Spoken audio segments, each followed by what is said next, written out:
sais pas si les kinésithérapeutes ont des difficultés dans la rééducation de l'épaule. En tous les cas, ceux que je croise lors des formations ont effectivement des difficultés à prendre en charge les épaules douloureuses. Peut-être parce que c'est une articulation qui est à l'intermédiaire entre le rachis cervical, le rachis thoracique. Il y a des douleurs au niveau de l'épaule qui proviennent de ces parties-là du corps. Que l'examen clinique qu'on apprend en cours de formation initiale est souvent un examen standardisé orthopédique et qu'il n'est peut-être pas suffisant pour mettre en œuvre le traitement le plus adéquat pour le patient. Il faut mettre en œuvre un examen, un raisonnement clinique un peu plus poussé et qu'une fois qu'on met en œuvre ce raisonnement-là, qui n'est pas compliqué du tout, eh bien on arrive à différencier les différentes situations de patients et différentes situations d'épaules douloureuses et que finalement le traitement est assez simple. Les évolutions, c'est dès la formation initiale d'apprendre aux kinésithérapeutes, aux futurs kinésithérapeutes, les liens qui peuvent exister ou ne pas exister entre les structures de l'épaule et les douleurs des patients.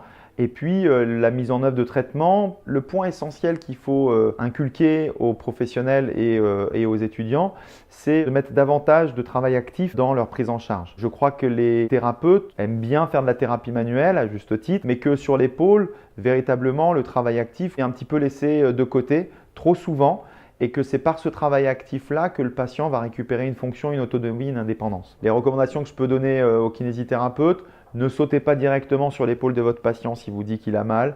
Examinez-le, regardez-le, posez-lui les questions, écoutez-le. Prenez votre temps lors de l'interrogatoire. Et puis ensuite, lorsque vous sentez que ça patine votre traitement, lorsque vous voyez qu'au bout de 2 séances, 3 séances, ça ne fonctionne pas, que le patient a toujours les mêmes symptômes et que vous n'êtes pas sûr du diagnostic en kinésithérapie que vous avez posé, remettez-vous en question, demandez à des collègues, des confrères, des consoeurs éventuellement ce qu'ils en pensent, mais ne restez pas enfermé dans un traitement qui au bout de 5, 6, 7 séances n'a toujours pas donné d'effet.